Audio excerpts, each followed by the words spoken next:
So I've been thinking over the past couple of days, and I'm also going to make a PS4, also Street Fighter 4 video covering the problems that the game has, and yeah, I'm going to go to that eventually. That's probably going to be my next video that I'm going to make, but, with us being close to E3, I'm thinking about kind of Kingdom Hearts 3, because Kingdom Hearts 3 might or might not be there this year. I'm not sure if it was there last year. We haven't heard much about it in typical Jrpg fashion, but that's kind of how they do their things, and you gotta respect how they do their things because their products usually aren't too bad. But yeah, I was gonna bring also Street Fighter 4 into that, but I'm gonna leave all my frustrations to the video, and I don't even have a PS4, so yeah. Yeah, when I saw some of the bugs it had, I was just like, really? But I'm here to talk about Kingdom Hearts 3 today, and kind of why I don't think it belongs on the Xbox One, and I'm trying to come from an unbiased standpoint, and trying to back my opinion up with statistical analysis, but I don't know if that'll resonate with all the YouTube community, so let's get into why I don't think Kingdom Hearts will sell phenomenally well on the Xbox One. Now, unlike Nintendo and PlayStation, Square Enix has released games for Kingdom Hearts across these platforms to build the story, push buying for new consoles, and that's really what it was between the Nintendo consoles and the PlayStation consoles, and that's why some people are salty about how Kingdom Hearts 3 isn't coming to the Wii U, but I'm assuming that they'd have to downscale the game, so it's not really that big of an issue, to be honest. However, I do see the frustration among the Wii U demographic. But if you want third-party games, you're going to have to ask for them. You're going to have to buy them, because look at how Bayonetta sold, and look at how the game reviewed. Shit, I played it, and that was a great game. I would buy a Wii U for that Smash Bros., but that's just not going to happen. And then there's also this whole rumored HD collection coming to the PS4, and them working on dropping it onto the PS4, but here's my thoughts on it. People would feel very milked. However, they would want it on the next-gen consoles because they'd have next-gen visuals, but Square Enix left some stuff out of the HD collection, such as remastered music. The game is still 30 frames a second when I'm sure these next-gen consoles, if you optimize them enough, they can run the game at 60 frames per second like I am. And I know it's really being really nitpicky, but I feel like if they were to port it onto the Xbox One directly from the PS4, then they would have to probably downscale it some, only because I can't see the Xbox One, the PS4 ever being on the same tier. Sure, they both still have that Jaguar greatness awaits, but what is wrong with me? And to wrap it all up, lastly, Square Enix, when they released Final Fantasy Type 0 HD, I think that's the name, on the PS4 and Xbox One, it sold 48,000 units on the Xbox One, 92,000 on the PS4, and then in Japan, there's no argument. I don't know if the Japanese are smart and not calling out this re-release, rehash bullshit, but in Japan, it sold 92,000 copies on the PS4 and 1,000 on the Xbox One.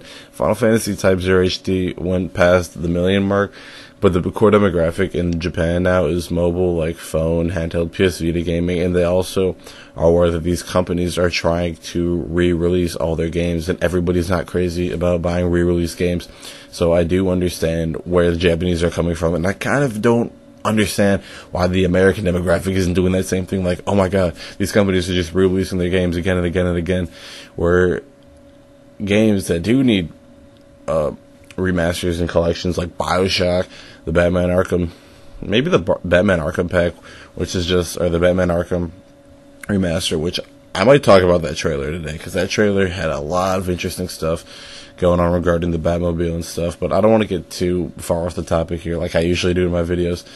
But you also have to realize that the sales in this game, Type 0 HD, are mainly fueled by, guess what, the Final Fantasy 15 demo that we've heard about in 2006 or 5. Regardless, I think that's very responsible for how the Japanese North American sales went. But then again, when they got the game and they got the demo, people realized that the demo had frame rate issues.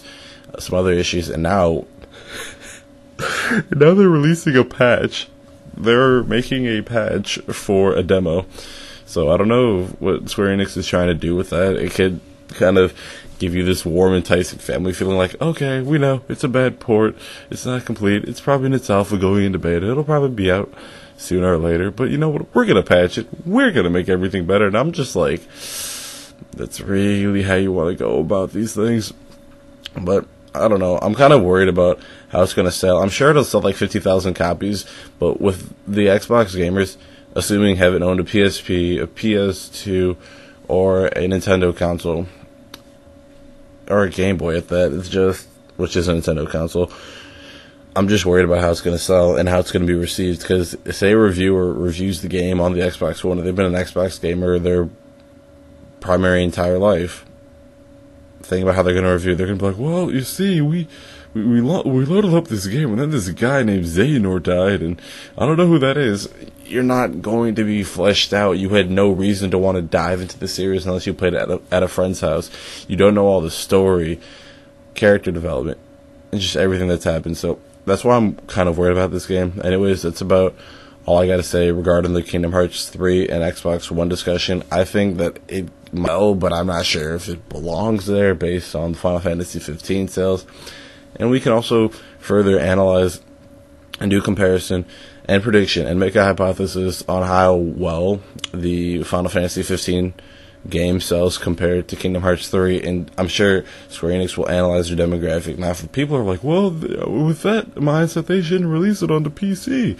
Well, you see, PC gamers have made it very vocal that they've played the PS2, they had a 3DS, and they had a Game Boy or DS ahead at the time, so they would have been able to play the games. And a lot of people migrated to PC instead of PS4 and Xbox One, so there is definitely an audience for it on PC. I might be sounding a little biased because I really want it to be announced on PC, but I'm getting ready for the worst, and it is what it is at the end of the day. I might end up having to get a PS4, maybe I have to get an emulator. Regardless, I'm going to buy the game to show Square Enix my support because I really like that game, and I'd like to physically own that game, and that's going to be part of my one of few physical collections, because PC is not very popular to buy a physical disc anymore. But that's about it for the rambling of this video. Tell me what you guys think about Kingdom Hearts 3 being on the Xbox One, your thoughts if you want it to be, and talk about Kingdom Hearts 3 on the PC if you want to.